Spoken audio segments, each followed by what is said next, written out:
jana tumepokea taarifa ya kukamatwa kwa mwenyekiti wa Chama cha Demokrasia na Maendeleo Chadema, ndugu Tundu Lissu akiwa mkoa wa Ruvuma katika wilaya ya Mbinga akiendelea na mikutano ya chama chao.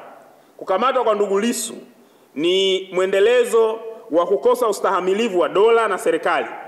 Ni shambulio la wazi kwa demokrasia ya vyama vya upinzani.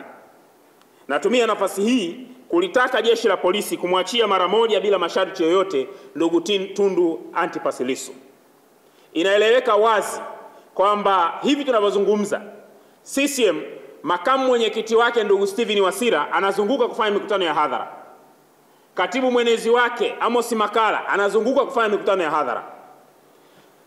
Katibu mkuu wake ndugu Emmanuel Nchimbi anazunguka kufanya mikutano ya hadhara. Unajiuliza inakuwaje tena jeshi la polisi linakwenda kuzuia mikutano ya hadhara ya viongozi wa vyama vya upinzani? Lakini ukiangalia namna ambavyo wamekamatwa na nguvu kubwa iliyotumika, unapata picha moja tu kwamba vyombo vya dola vinajiandaa kwenda kwenye uchaguzi vikilenga kuwahofisha raia. Ndugu Lissu kama mwenyekiti wa chama taifa ni kiongozi mwenye heshima, ni mwanasheria, anajua kwamba jeshi la polisi linapotaka kumkamata, utaratibu wa kumkamata ni upi na angeweza kukamatwa.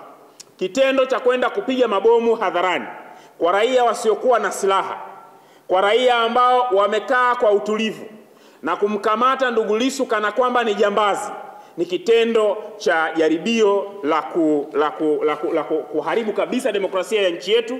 Lakini pili, ni jaribio la wazi la kutisha raia katika kipindi ambacho waziri mkuu anasema demokrasia imeimarika.